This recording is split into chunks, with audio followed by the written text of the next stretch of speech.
الحمد لله رب العالمين والعاقبة للمتقين الصلاة والسلام على أشرف الأنبياء والمرسلين نبينا محمد صلى الله عليه وسلم وعلى آله وصحبه أجمعين. அன்பிற்கும் பெரும் மதிப்பிற்கும் உரிய சகோதர சகோதரிகளே, கருணையாளன் அல்லாஹ்வின் மிக பெரும் கிருபையை கொண்டு இஸ்லாத்தினுடைய பாடத்தை முறையாக நாம் படித்து வருகிறோம். இப்போது மன்னரை வாழ்க்கையினுடைய இன்ப துன்பம் குறித்து உண்டான சில குர்ஆன் வசனங்களை நாம் பார்க்க இருக்கிறோம். முதலில் மன்னரையினுடைய நிகழ்வுகள். யதார்த்தத்தில் நாம் மரணித்து விடுவோம் என்பதை குறித்தும் பின்பு நாம் இறைவனால் மீளெழுப்பப்படுவோம் என்பதை குறித்தும் உண்டான ஒரு நீண்ட நெடிய ஒரு பெரிய அளவிலான ப்ராசஸ் தான் இந்த யோமுல் ஆஹ்ரா என்பது. அதில் ஃபர்ஸ்ட் ஸ்டார்டிங் மௌத்துக்கு பின்னாடி மன்னரை அடக்கம் செய்கிறது, அதுக்கடுத்து மீளெழுப்பப்படுவது, மீளெழுப்பப்பட்டு என்கொயரி செஷன் இருக்கு. என்கொயரி முடிஞ்ச உடனே அதுல நன்மை செய்திருந்தோம் என்றால் சொர்க்கம், தீமை செய்திருந்தோம் என்று சொன்னால் அதில் நரகம் என்று மிகப்பெரிய அளவிலான தீர்ப்பளிக்கப்படும். இறைவன் நம்ம அனைவரையும் சொர்க்கத்தில் சேர்க்கக்கூடிய பாக்கியத்தை தந்தருள் புரிவானாக. அந்த அடிப்படையில் மன்னரையினுடைய நிகழ்வுகள் குறித்து உண்டான சில சம்பவங்களை தான் நாம் இங்கு சுட்டிக்காட்ட கடமைப்பட்டிருக்கிறோம். மரணித்து விட்டோம் என்று சொன்னால் மன்னரையிலிருந்தே நாம் கேள்வியும் கேட்கப்படுவோம் என்பதை குறித்து இங்கு ஞாபகப்படுத்திக் கொள்வது என்ற அடிப்படையிலும், சிலர் இதனை மறுக்கக்கூடியவர்களாக இருக்கிறார்கள். சிலர் இல்ல, காஃபிர்கள் எல்லோருமே அதை மறுக்கிறார்கள். முனாஃபிகீன்கள் குறித்தும் அதில் குறிப்பிடப்பட்டிருக்கிறது என்பதை குறித்து நாம் இங்கு பார்க்க இருக்கிறோம். மரணித்தவரிடமிருந்து அடக்கம் செய்யப்பட்ட பின்பு அல்லாஹு தாலா கேட்கக்கூடிய ஒரு கேள்வி இருக்கிறது. அல்லாஹ் மலக்குமார்களை வைத்து இந்த கேள்வியை கேட்பதாக ஹதீஸ்களில் அல்லாஹ்வுடைய தூதுவர் ஸல்லல்லாஹு அலைஹி வஸல்லம் அவர்கள் சுட்டி காட்டுகிறார்கள். கேட்கக்கூடியவங்க கேட்பாங்க. என்ன கேட்பாங்க? உன்னுடைய ரப்பு யார்? உன்னுடைய இறைவன் யார்? உன்னுடைய மார்க்கம் என்ன? நீ எந்த நபியை பின்பற்றி எந்த தூதுவரை நீ பின்பற்றினாய் என்பது போன்ற கேள்விகள் இதுல கேட்கப்படும். மூமின்கள் என்ன சொல்லுவாங்க அப்படின்னு சொன்னா, மூமின்கள் இதுல சரியான பதில சொல்லிடுவாங்க. அப்போ மூமின்கள் சொல்லுவாங்க, என்னுடைய ரப்பி அல்லாஹ், என்னுடைய இறைவன், என்னுடைய மார்க்கம் இஸ்லாம், அதே மாதிரி என்னுடைய தூதுவர் நபி அல்லாஹ் முஹம்மது ஸல்லல்லாஹு அலைஹி வஸல்லம், ரசூலுல்லாஹி ஸல்லல்லாஹு அலைஹி வஸல்லம் அப்படின்னு சொல்லிட்டு சொல்லிடுவாங்க. அப்போ காபிர்களை இறைவன் இந்த விஷயத்துல வழி தவற செஞ்சிருவான். அவங்களுக்கு கேட்கக்கூடிய கேள்விகளுக்கு பதில் சொல்ல மாட்டாங்க, பதில் தெரியாது. அப்போது காபிர்கள் என்ன செய்வாங்க அப்படின்னு சொன்னா, இறை நிராகரிப்பாளர்கள் நிராகரித்ததின் காரணமாக அவர்களுக்கு பதிலும் தெரியாது, அதை பற்றி உண்டான அறிவும் இருக்காது. அப்போ அது எனக்கு தெரியாது அப்படின்னு சொல்லுவாங்க. முனாஃபிகீன்கள் என்ன செய்வாங்க அப்படின்னு சொன்னா, மனிதர்கள் அவங்க ஏதோ சொன்னாங்க, ஆனா எனக்கு பதில் இல்லையே அப்படின்னு முதல்ல இதனுடைய இந்த சம்பவங்களின் அடிப்படையில் வரக்கூடியது என்ன அப்படின்னா, இந்த கொஸ்டினுக்கு எது உண்மையோ அது மட்டும்தான் அங்க பதிலே சொல்ல முடியும். மன்னரைக்கு போயிட்டோம் அப்படின்னு சொன்னா, அங்க மாத்தி மாத்தி பேசுறது அல்லது இஷ்டத்துக்கு பேசுறதுங்கிறது சாத்தியமே இல்லை. எப்படி மௌத்தாயிட்டோம் அப்படின்னு சொன்னா நம்ம கை கால்கள் அசையாது, நம்மளுடைய உடல் ரூஹ் அப்படிங்கிறது இறைவனால் கைப்பற்றப்பட்டு விட்டது என்று சொன்னால் எப்படி அசைவற்று போய் விடுவோமோ, அந்த அடிப்படையில அங்க அனுமதி இல்லாமல், அல்லாஹ்வினுடைய அனுமதி இல்லாமல் ஒரு பிட்டு கூட வெளியில வராது. அப்போ ஒரு மோசமான ஒரு சூழ்நிலை. அந்த இடத்துல அல்லாஹ் எதை எடுக்கணும் அப்படின்னு நினைக்கிறானோ அது நடந்துரும். அப்போ அந்த அடிப்படையில இறைவன் மூமின்கள் அப்படிங்கிறவங்க அந்த இடத்துல வெளிப்படுவாங்க. முனாஃபிகீன்கள் யார் அப்படிங்கிறது வெளிப்படுவாங்க. காஃபிர்கள் யார் அப்படிங்கிறது அதுல வெளிப்படுவாங்க அப்படிங்கிறத இந்த கொஸ்டின்லயே நம்ம புரிஞ்சுக்கொள்ளணும். அப்போ உண்மையான விஷயங்கள் அதுல வெளிப்படுவது வாய்ப்பு இருக்குது அப்படிங்கிறது தான் இந்த ஹதீஸ்கள் நமக்கு சுட்டி காட்டுது. யதார்த்தம், சத்தியம் அது. அப்போ அந்த அடிப்படையில மன்னரையினுடைய அந்த நிகழ்வுகள் அப்படிங்கிறது இந்த ஹதீஸின் அடிப்படையில மட்டும்தான் இந்த சப்ஜெக்ட் கொஞ்சம் ஓரளவுக்கு நம்ம கொண்டு போறோம். பெரிய அளவிலான பண்ண முடியாதுங்கிறதுனால நிறைய விஷயங்கள் இருக்கு, மன்னரை சம்பந்தப்பட்ட விஷயங்கள். ஆனாலும் எது ஓரளவுக்கு சொல்ல முடியுமோ அதை நாம் இங்கு சுட்டி காட்டுறோம். அப்போ இந்த ஹதீஸ் சுட்டி காட்டுவதின் அடிப்படையில பார்த்தோம் அப்படின்னா, மன்னரையில ஒரு என்கொயரி இருக்கு. அந்த என்கொயரியில யார் மூமின்களோ அவங்க ஜெயிப்பாங்க. அப்படின்னு சொல்லி சொல்றாங்க. முஸ்லிம்கள், மூமின்கள் ஜெயிப்பாங்க. காஃபிர்கள், முனாஃபிக்கீன்கள் அந்த இடத்துல நஷ்டமடைவார்கள், தோல்வியை தழுவுவார்கள். அது அல்லாஹ்வால் அங்கிருந்து ஸ்டார்ட்டிங்ல இருந்து என்ன செஞ்சிருவாங்க? நிராகரிக்கப்பட்டவர்களாக மாறிவிடுவாங்க. இதுவரைக்கும் இறைவனை பூமியில் அவர்கள் நிராகரித்ததின் காரணமாக, பூமியில் அவனை அல்லாஹ்வை கண்டும் காணாதது போல நடந்ததின் காரணமாக, இது போன்ற நடவடிக்கைகள் அவர்களுக்கு அங்கும் நடக்கும் என்பதை குறித்து உண்டான ஒரு எச்சரிக்கை தான் இது என்பதை நாம் புரிந்து கொள்ளணும். அடுத்து மண்ணறையில சில துன்பங்களும் இருக்கு. நிறைய துன்பங்கள் இருக்கு. அல்லாஹ்வுடைய தூதுவர் ஸல்லல்லாஹு அலைஹி வஸல்லம் பல ஹதீஸ்கள்ல பல விதமாக நமக்கு ஞாபகப்படுத்தி காட்டுறாங்க. இருந்தாலும் மண்ணறையில் இருக்கக்கூடிய சில துன்பங்களை நாம வந்து ஏற்றுக்கொள்ளணும்.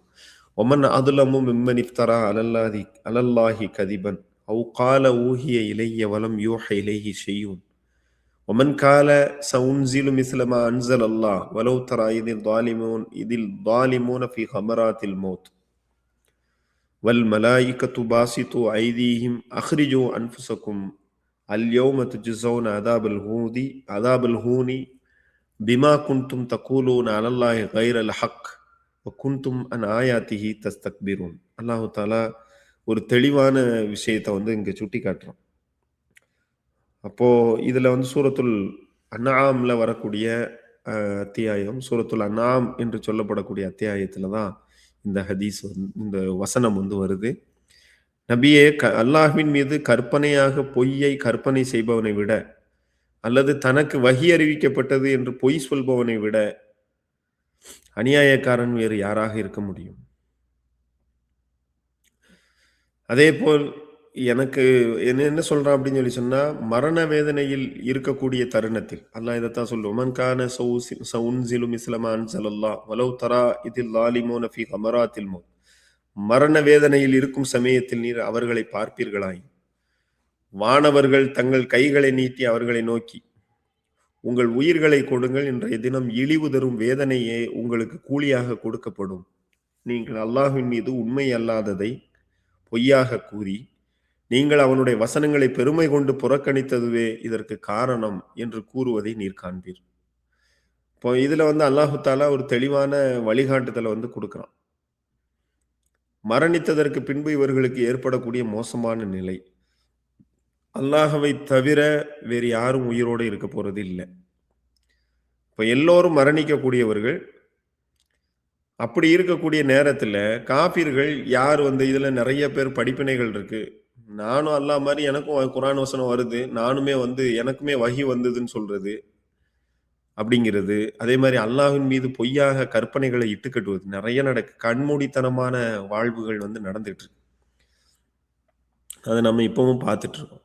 அப்படிப்பட்டவங்கள்லாம் மரணத்தினுடைய நேரங்கள்ல மலக்குமார்கள் கை நீட்டி உன் உயிரை கொண்டா அப்படின்னு சொல்லி கேட்கக்கூடிய நேரத்துல, இப்ப நீங்க வெளியேறுங்க, உங்களுக்கு வந்து மோசமான வேதனை இருக்குது, இந்த வேதனையை நீங்க அனுபவிச்சு ஆகணும். நீங்க ஏன் அப்படின்னு சொல்லி சொன்னா, பெருமை அடித்து திரிந்தீர்கள், இதை பற்றி ஒரு கவனமும் இல்லாம இருந்தீங்க, அதனால உங்களுக்கு வேதனையை முதல்ல அனுபவிங்க அப்படிங்கிறது ஸ்டார்டிங்லேயே இறைவன் கொடுத்துரும். அது அவர்கள் அநியாயக்காரர்கள் என்று முத்திரை கொட்டப்பட்டிருக்குது அப்படிங்கிறத குர்ஆன் வந்து இந்த வசனத்துல சூரத்துல் அன்ஆம்ல 93வது வசனத்துல சுட்டி காட்டு.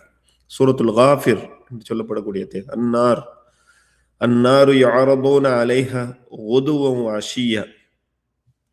இதுமே வந்து மிக முக்கியமான ஒரு விஷயம். அன்னாரு யாரதூன குதுவன் வ அஷிய்யா யௌம தகூமு ஸாஅத்து அத்கிலு ஆல ஃபிரௌன அஷத்தல் அதாப். ரொம்ப மோசமானது. காலையிலும் மாலையிலும் அவர்கள் நரக நெருப்பின் முன் கொண்டு போகப்படுகின்றனர்.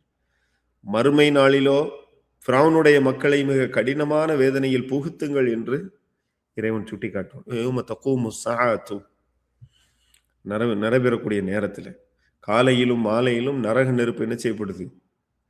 அவர்களுக்கு காட்டப்பட்டுக்கிட்டே இருக்கும். அல்லாஹு அக்பர்.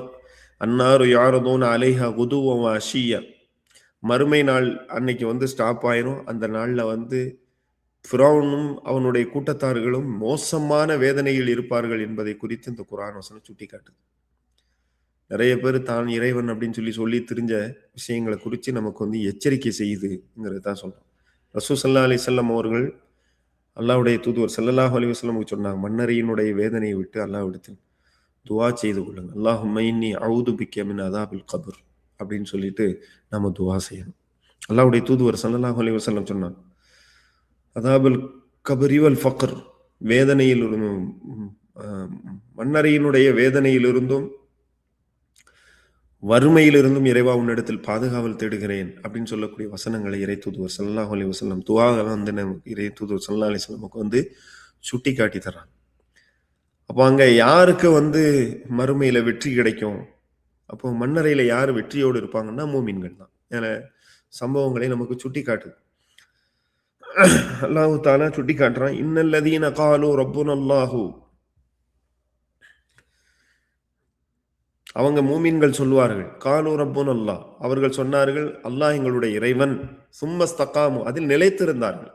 தத்தனஸ்ஸலு அலைஹிமுல் மலாயிகா, அப்படி நிலைத்திருந்ததின் காரணமாக மலக்குமார்கள் அவர்கள் மீது இறங்குவார்கள். அல்லா தகாஃபு, அப்போ அவங்க சொல்லுவாங்க நீங்க பயப்பட வேண்டாம்.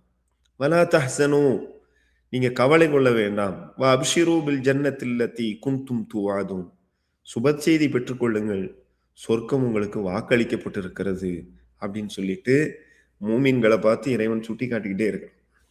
இது ஒரு விசாலமான விஷயம். இதுல மலக்குமார்கள் தூய்மையானவர்கள், அல்லாஹ்வினுடைய கட்டளை கொண்டு நமக்கு சுப செய்தி சொல்லிடும். மரணத்தை எடுக்கக்கூடியவர், ரூஹை எடுக்கக்கூடியவர்கள் யார் அப்படின்னா மலக்குமார்கள். அந்த மலக்குமார்கள் வந்து காபிர்கள் விஷயத்துல மிக கடினமாக நடந்து கொள்வார்கள். மூமின்கள் விஷயத்துல மிக கண்ணியமாக நடந்துகிறார் அப்படிங்கிறத இந்த குர்ஆன் வசனம் சொல்லுது. ஏன்னா ரப்புன் அல்லாஹ், இறைவன் எங்களுடைய இறைவன் சொன்ன, அல்லாஹ் எங்களுடைய இறைவன் சொன்னது தான். சும்ம இஸ்தகாமு, அதில் நிலைத்திருந்தார்கள். எனவே மலக்குமார்கள் தத்தனஸ்ஸலு அலைஹிமுல் மலாயிகா, அவர்கள் மீது இறக்குவார்கள். அல்லா தகாஃபு, நீங்கள் பயப்பட வேண்டாம். வலா தஹ்சனு, கவலை கொள்ள வேண்டாம். வப்ஷிரு, சுபச்செய்தி பெற்றுக்கொள்ளுங்கள். பில் ஜன்னத்தில்லதி குன்தும் துஆதுன், வாக்களிக்கப்பட்ட சுவர்க்கம் உங்களுக்கு இருக்கிறது அப்படின்னு சொல்லிட்டு இறைவன் சுட்டி காட்டுறான். அப்போ மண்ணறையில வந்து ஒரு அல்லாஹ்வுடைய தூதுவர் ஸல்லல்லாஹு அலைஹி வஸல்லம் அவர்கள் நமக்கு வந்து தெளிவுபடுத்தி சொல்லும்போது, மண்ணறையில கேட்கப்பட்ட கேள்விக்கு ஒரு மூமின் பதிலை சொல்லிட்டான் அப்படின்னு சொல்லி சொன்னா, வானத்திலிருந்து ஒரு அழைப்பு வந்து என்னுடைய அரியான் சரியான பதிலை சொல்லிட்டான். எனவே சோனத்தினுடைய ஃபர்ஷாவை விரித்து அவனுக்கு அவன் அவன் விரிப்பை விரியுங்கள். சோனத்தினுடைய ஆடையை அவனுக்கு அணிவியுங்கள். அவனுக்கு சொர்க்கத்திற்கான ஒரு வாயிலை அவனுக்கு திறந்து விடுங்கள் என்று கூறும் அப்படின்னு சொல்லிட்டு அல்லாஹ்வுடைய தூதுவர் ஸல்லல்லாஹு அலைஹி வஸல்லம் நமக்கு சொல்றான். சொர்க்கத்தை பற்றி உண்டான வசனங்களையோ ஆய்வுகளையோ படிச்சு பார்த்தீங்கன்னா விசாலமான ஆய்வுகள் இருக்கிறது. ஹதீஸ்கள் அப்படி இருக்கிறது. நரகத்தை பார்த்து பயந்த அளவிற்கு நாம் சொர்க்கத்தினுடைய இன்பத்தை குறித்து உண்டான பார்வைகள் நமக்கு மிக குறைவு. ஆனால் அதை படிக்க வேண்டும். அதில் ஒரு ராகத் இருக்கிறது. அது ஷஹாதத்தினுடைய அத்தாட்சியை பெறக்கூடிய விருப்பம் உள்ளவர்கள் அதை கூடுதலாக படித்துக் கொண்டிருக்கிறார்கள். சொர்க்கத்தினுடைய வாடை நமக்கு வேண்டும். சொர்க்கத்தினுடைய இந்த தன்மைகள் மிக விசாலமானது. தொடர்ந்து ரசூல் ஸல்லல்லாஹு அலைஹி வஸல்லம் சொன்னாங்க, சோனத்தினுடைய ரூஹில் இருந்தும் சுவாசத்தையும் அவருக்கு கொடுக்கப்படும். சொர்க்கத்தினுடைய ரூஹ் அவருக்கு கிடைக்கும். அல்லாஹ் அக்பர். சொர்க்கத்தினுடைய ரூஹ் அவருக்கு கிடைக்கும். அவருடைய கபரினுடைய அளவு வந்து விசாலமா இருக்கும். அவருடைய பார்வை எந்த அளவுக்கு, அவருடைய பார்வையினுடைய தூரம் எவ்வளவு தூரம் இருக்குமோ அந்த அளவுக்கு தூரத்துக்கு அவருடைய கபர் விசாலமா இருக்கும். எவ்வளவு விசாலமானவன் அல்லாஹ். உண்மையை, சத்தியத்தை ஏற்றுக்கொண்டு சத்தியத்தில் நிலைத்திருந்ததினுடைய மூமின்களுக்கு உண்டான பரிசு அது. மண்ணறையிலேயே அது கொடுக்கப்படுகிறது. அப்படிங்கிறத நாம என்ன செஞ்சுக்கணும், புரிந்து கொள்ளணும். அப்போ இந்த மண்ணறை அப்படிங்கிறது வந்து குழி வெட்டும்போது பார்த்தோம் அப்படின்னு சொல்லி சொன்னா, சில பேர் அடக்கி இருக்கும்போது என்ன ஆகும் அப்படின்னா, குழி வெட்டும்போது வைக்கும்போது 6 அடி ஒரு குறிப்பிட்ட அங்குலம் நாம வந்து என்ன செஞ்சிருப்போம்னா, அளவுகள் வந்து ஒரு உடல வச்சு அதுக்கு வந்து கேப் குடுத்து நம்ம என்ன செஞ்சிருப்போம், அடைச்சிருப்போம். கடைசியில அது வந்து கரையான்கள் எல்லாம் வந்து கரைச்சு அந்த குழி வந்து இருந்ததற்குண்டான சில அ குறிப்பிட்ட காலங்கள் கடந்துருச்சு அப்படின்னா, இருந்ததற்குண்டான அடையாளங்கள் இல்லாம போயிரும். சில இடங்கள்ல அந்த உடலினுடைய மிச்ச சொச்ச எலும்புகள் இருக்கும். இதெல்லாம் பார்த்துட்டு என்ன செய்றது அப்படின்னா, அது என்ன விசாலமாக தானே இருக்கும் அப்படின்னாங்க. இது என்ன விசாலம் இல்லை. இது என்ன உடைஞ்சிருக்குது. அப்போ இவர் நரகவாதியா? இவர் சொர்க்கவாதியா? அப்படின்னு சொல்லிட்டு அதுல ஒரு முரண்பாடு கொண்டு, இறைவனை நம்பிக்கையற்றவர்களாக, இறைவனை நிராகரிக்கக்கூடியவர்களாக மாறக்கூடியவர்கள் இருக்கிறார்கள். ஒரு விஷயத்த நம்ம நல்லா சொல்லுவோம். உயிர், இது எந்த மனிதனுக்கும் எந்த மனிதனுடைய அறிவுக்கும் எட்டக்கூடியது இல்ல. மனிதனால் இயக்க முடியாத ஒரு விஷயம். இது படைத்த இறைவனால் கொடுக்கப்பட்டது. படைத்த இறைவனால் எடுக்கக்கூடியது. எனவே மறுப்பு என்ற அடிப்படையில் கண்ணுக்கு தெரியாத பல விஷயங்களை ஆய்வு செய்து கொண்டிருக்கிறோம். ஆய்வு செய்வதிலேயோ, அறிவை வைத்து சிந்திக்கக்கூடிய விஷயங்களிலேயோ இஸ்லாத்துக்கு முரண்பாடு இல்லை. ஆனால் கூடுதலான அறிவை கொண்டு நிராகரிப்பு என்ற தன்மைக்கு நாம் போவது என்பதை இஸ்லாம் கண்டிக்கிறது. அது இறைவனுடைய தூதுவர் ஸல்லல்லாஹு அலைஹி வஸல்லம் அவர்கள் நமக்கு சுட்டிக்காட்டுகிறார். வமா ஊத்தீத்தும் மினல் இல்மி இல்லா கலீலா. நமக்கு கொடுக்கப்பட்டிருக்கக்கூடிய அறிவு சிறிதே தவிர நிறைய அல்ல. எல்லா மனிதனுக்கும் எல்லாத்தை பற்றியும் உண்டான அறிவு இல்லை. ஒவ்வொரு அறிவு குறைபாடுகள் கொண்டவர்களாகவே இருக்கிறோம். ஒருவரோடு ஒருவர் தேவை உடையவர்களாக இருக்கிறோம். நாம் மனிதர்கள், நாம் இறைவன் அல்ல. இறைவனை நிராகரிக்கக்கூடிய அளவிற்கோ, இறைத்தன்மையினுடைய தன்மைகளுக்கு சவால் விடக்கூடிய வகையிலான சிந்தனைகளுக்கோ நாம் செல்வது கூடாது. எனவே கபருனுடைய வேதனைகளை குறித்து உண்டான எச்சரிக்கைகள், நாம் அதை குறித்து உண்டான என்கொயரி, மறுமை நாள், இது சம்பந்தப்பட்ட விஷயங்களை ஆழமாக ஆய்வு செய்கிறோம் என்கிற பெயர்ல நாம் என்ன செஞ்சிடக்கூடாது, புறக்கணிப்புல ஈடுபட்டுறக்கூடாதுங்கிறத மிக முக்கியமா நாம எச்சரிக்கையா சொல்றோம். அல்லாஹ்வுடைய தூதுவர் ஸல்லல்லாஹு அலைஹி வஸல்லம் கபறுகள்ல நடந்த சில வேதனைகளை குறித்தும் குர்ஆன்ல ஹதீஸ்கள்ல சுட்டிக்காட்டியிருக்கிறாங்க. அப்ப அது இப்னு அப்பாஸ் ரலியல்லாஹு அவங்க சொல்றாங்க, மதீனாவினுடைய ரசூல் ஸல்லல்லாஹு அலைஹி வஸல்லம் வந்து ஜியாரத்துக்கு போவாங்க. அதாவது அங்க இருக்கக்கூடிய ஜன்னத்துல் பக்கீக்கு போவாங்க. அப்போ போயிட்டு இருக்கக்கூடிய நேரத்துல ஒரு மண்ணறையில இருந்து, ஒரு கபர் குழியில இருந்து பயங்கரமான சத்தம் வருது. சத்தம் வரும்போது ரசூல் ஸல்லல்லாஹு அலைஹி வஸல்லம் என்ன சொல்றாங்க அப்படின்னு சொல்லி, அது ஒரு பெரிய ஹதீஸு. அது வரும்போது என்ன சொல்றாங்க அப்படின்னு சொல்லி சொன்னா, அங்க இருக்கக்கூடிய சஹாபிகள் வரைக்கும் கேட்குறாங்க. அப்ப சொல்றாங்க, இந்த கபர்ல இருக்கக்கூடியவர் வந்து யூரின் போயிட்டு ஒழுங்கா சுத்தம் செய்யல. சிறுநீர் கழித்து ஒழுங்கா சுத்தம் செய்யல. அதே வேற வந்து அவர் வந்து அடுத்தவர் மீது வந்து கோல் சொல்லி திரிந்தாரு. சாதாரண விஷயமா நினைச்சுக்கிறோம். அதுக்கு கபர்லயே பயங்கரமான தண்டனை. அசால்ட்டா வந்து நம்ம வந்து இதெல்லாம் செஞ்சுட்டு இருக்கக்கூடிய பாவம். அல்லாஹ் பாதுகாக்கணும்.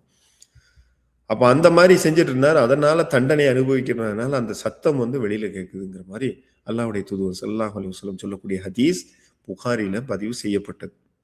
அப்ப இந்த மாரியான சில சம்பவங்கள் எல்லாம் இருக்கிறது. அல்லாஹ் நம்மை பாதுகாக்கணும். அல்லாஹ் நிறையான சொர்க்கத்தை கொண்டு மூமின்களுக்கு வாக்குறுதி அளிச்சிருக்கிறான். அந்த மூமின்கள் அதுல முறையான ஒரு விஷயத்த நாம் படிச்சுக்கணும் அப்படிங்கிறத தான் நான் சுட்டிக்காட்டுறோம். அப்போ இதெல்லாம் வந்து உண்மையா, பொய்யா அப்படின்னு சொல்லிட்டு நாம வந்து பார்த்தோம் அப்படின்னு சொல்லி சொன்னா, அதுல ஆய்வு செய்யுங்க. யாருனாலும் வந்து இஸ்லாத்த பொறுத்தளவுல ஆய்வு செய்யலாம். ஆய்வுக்கு வந்து எந்த விதமான தடுப்பும் இஸ்லாத்துல இல்ல. அப்போ இஸ்லாம் வந்து தெளிவான வழிகாட்டக்கூடிய நல்ல மார்க்கம். ஆனா அதே நேரத்துல மரணித்து விடுவோம் என்பதை குறித்து முதல்ல அடிப்படையில புரியணும். அதுக்கு அடுத்து நாம கபருல வேதனை செய்யப்படுவோம்ங்கிறது குறித்து அதையும் நாம புரிந்து கொள்ளணும். அதை எப்படி புரிந்து கொள்வதுங்கிறத குர்ஆன ஆய்வு பண்ணுங்க, மறுமை நாள் ஆய்வு பண்ணுங்க, மற்ற சமூகத்தார்கள் சொல்லக்கூடிய கருத்துக்கள பாருங்க. அவங்க எந்த அடிப்படையில சொல்றாங்கங்கிறத புரிஞ்சு பாருங்க. மறுபிறப்பே இல்ல அப்படிங்கிற மாரிலாம் அவங்க வந்து பேசக்கூடிய அந்த விஷயங்கள் என்ன? அது மாரி வந்து நாங்க திடீர்னு பிறந்துருவோம். மறுபிறப்புல வந்துருவோம். ஏலியன்ஸா பிறப்போம். அப்படிங்கிற மாரியான கருத்துக்கள் எல்லாம் இருக்குது. அத ஆய்வு செஞ்சு பாருங்க. கருத்துக்களை ஆய்வு செய்யுங்க. ஆனா சத்தியத்தில் இருங்க. அப்படின்னு தான் நம்ம வந்து இதுல சுட்டிக்காட்டுறோம். அது மிகப்பெரிய அளவுல ஆய்வு செய்ய வேண்டியது தான். அதுல முரண்பாடு இல்லை. ஆனால் அது இறைவனுடைய கட்டளைக்கு உட்பட்டதுங்கிறத நாம புரிந்து கொள்ளணும். அதுதான் அடிப்படை. அல்லாஹு தஆலா வேற ஒரு இடத்துல சுட்டிக்காட்டுறான். அல்லாஹு யதவஃபல் அன்ஃபுஸ ஹீன மௌத்திஹா வல்லதி லம் தமுத் ஃபீ மனாமிஹா ஃபயும்சிகுல்லதி கதா அலைஹல் மௌத் வயுர்சிலுல் உக்ரா இலா அஜலி முஸம்மா. மனிதர்கள் இறக்கும் பொழுதும் இறக்காமல் தூங்கிக் கொண்டிருக்கக்கூடிய தருணங்களிலேயும் அல்லாஹ்வே அவர்களுடைய உயிரை கைப்பற்றுகிறான். அல்லாஹு யதவஃபல் அன்ஃபுஸ ஹீன மௌத்திஹா. அல்லாஹ் மனிதர்களுடைய உயிர்களை என்ன செய்றான்? கைப்பற்றுகிறான். எப்போ? மரணிக்கக்கூடிய தருணத்தில். வல்லதி லம் தமுத் ஃபீ மனாமிஹா. தூங்கிட்டு இருக்கக்கூடிய நேரத்துல மரணிக்கல அப்படின்னு சொல்லி நினைச்சிட்டு இருக்கிறோம் இல்லையா? அப்பவும் வந்து அல்லாஹ் தான் அவர்களுடைய உயிரை கைப்பற்றுறான். ஃபயும்சிகுல்லதி கதா அலைஹா மௌத். பின்னர் எவர்கள் மீது மரணம் விதிக்கப்பட்டதோ அவர்களுடைய உயிரை தன்னிடமே நிறுத்திக் கொள்கிறான். ஃபயும்சிகுல்லதி கதா அலைஹல் மௌத். யாருக்கு மரணம் வேணும் அப்படின்னு சொல்லிட்டு இவர் போதும் அப்படின்னு நினைக்கிறானோ அந்த நேரத்தில் அல்லாஹ் என்ன செய்யறான்? மரணத்தை பிடிச்சு வச்சுக்கிறான். யாருக்கு வேண்டாம் இவர் வாழட்டும் அப்படின்னு சொல்லிட்டு நினைக்கிறானோ, யுர்சிலுல் உஹ்ரா இலா அஜலி முஸம்மா, பூமியில் வாழட்டும் என்று இறைவன் விட்டு வைக்கிறானோ, அவனுக்கு வந்து அல்லாஹ் என்ன செய்றான், ஒரு குறிப்பிட்ட காலத்திற்கு விட்டு வைக்கிறான். அப்படின்னு சொல்லிட்டு அல்லாஹ் தஆலா சுட்டிக்காட்டுறான். இந்த வசனத்துல எல்லா அர்த்தமும் இருக்கு. எல்லா விடையும் இருக்கிறது. இது எதுவுமே நம்ம கையில கிடையாது. வாழ்வோ, மரணமோ அது இறைவனால் தீர்மானிக்கப்பட வேண்டியது அப்படிங்கிறத நாம புரிந்து கொள்ளணும். அந்த அளவுக்கு சக்தி உள்ளவன் இறைவன். தூக்கம் எதுக்கு வருதுன்னு தெரியல. எப்படி நாம விழிக்கிறோம்னு தெரியல. இதெல்லாம் தெரியாமலேயே இறைவன் இல்லை என்று மறுப்பது, இறைவனுக்கு புறம்பாக நடப்பது அப்படிங்கிறது அத்தனையுமே மோசமான விஷயங்களை நமக்கு தரும் அப்படிங்கிறத நம்ம சுட்டிக்காட்டுறோம். அப்ப அந்த அடிப்படையில ரசூல் ஸல்லல்லாஹு அலைஹி வஸல்லம் அவர்கள் சொல்வது போல, நம்முடைய வாழ்வு இறைவனுக்கு உட்பட்டதாக இருந்திடணும். இறைவனுக்கு கட்டுப்பட்டதாக இருந்திடணும். இல்லை என்றால், நாம் மிகப்பெரிய துன்பத்திற்கு ஆளாகக்கூடும் என்பதை குறித்து தான் நாம் எச்சரிக்கையாக இருக்க வேண்டும். இது மிக முக்கியமான வசனம். சூரத்து ஜுமர்ல வரக்கூடிய 42வது வசனம். அல்லாஹு யதவஃபல் அன்ஃபுஸ ஹீன மௌத்திஹா. மரணத்தினுடைய நேரத்துல அல்லாஹ் தஆலா என்ன செய்றான்? மௌத்த கைப்பற்றுறான். வல்லத்தி லம் தமுத் ஃபீ மனாமிஹா. தூக்கத்தினுடைய நேரத்தினை அல்லாஹ் தான் கைப்பற்றுறான். ஃபயும்சிகுல் லத்தி கலா அலைஹல் மௌத். யார் மீது இறைவன் மௌத்தை விதியாக்கி விட்டானோ அவர்களுக்கு மௌத் வந்துரும். வயுர்சிலுல் உஹ்ரா இலா அஜலி முஸம்மா. யாருக்கு வந்து இறைவன் கொஞ்சம் காலம் விட்டு வைக்கணும்னு நினைக்கிறானோ அவங்கள மறுபடியும் விட்டுரும். இன்ன ஃபி தாலிகல் ஆயாத். நிச்சயமாக இந்த வசனம் என்பது அத்தாட்சியாக இருக்கிறது. லி கௌமி யதஃபக்கரும். சிந்திக்கக்கூடியவர்களுக்கு இதில் அத்தாட்சி இருக்கிறது அப்படின்னு குர்ஆன் வசனம் சொல்லுது. மிகப்பெரிய வசனம். இதை நீங்க படிச்சு பாருங்க. 39வது அத்தியாயம் 42வது வசனம். அல்லாஹ் தஆலா நேர்வழி பெற்ற சமூகத்தில், அல்லாஹ்வுக்கு பயந்த சமூகத்தில், இறைவனுக்கு அஞ்சி நேர்மையாக நடக்கக்கூடிய, இறைவனுக்கு கட்டுப்பட்டு வாழக்கூடிய பாக்கியத்தை நமக்கு தந்தருள் புரிவானாக. வாஹிரு தவானா அல்ஹம்துலில்லாஹி ரப்பில் ஆலமீன். அஸ்ஸலாமு அலைக்கும் வரஹ்மத்துல்லாஹி வபரகாத்துஹு.